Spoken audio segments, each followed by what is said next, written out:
शाहिस्तेखानाची फजिती भाग 3 धाडसी बेत। शाहिस्तेखानाची खोड मोडायचीच असे शिवरायांनी ठरवले। खान लाल महाल बळकावून बसला होता।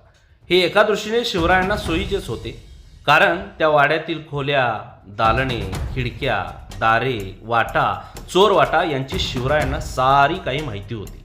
शिवाय शिवरायांचे हुशार हेर खानाच्या गोटात शिरलेले होतेच। खुद्द शाहिस्तेखानाच्या महालात मध्यरात्री शिरावे आणि त्याला उडवावे असा बेत शिवरायांनी केला। किती धाडसी बेत होता हा! महालात शिरायला मुंगीलाही वाहून होता। लाल महालाभोवती पाऊण लाख फौजेचा खडा पहारा होता।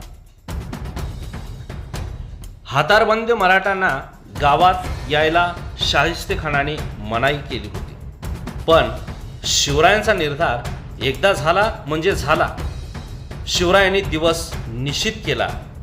तारीख 5 एप्रिल 1663 ची ती रात्र।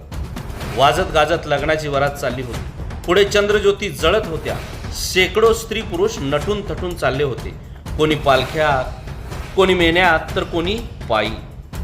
शिवराय आपली माणसे घेऊन त्या वरातीत शिरले होते। वरात पुढे निघून गेली।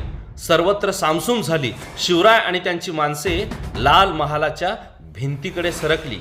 यावेळी शाहिस्तेखान गाढ झोपला होता।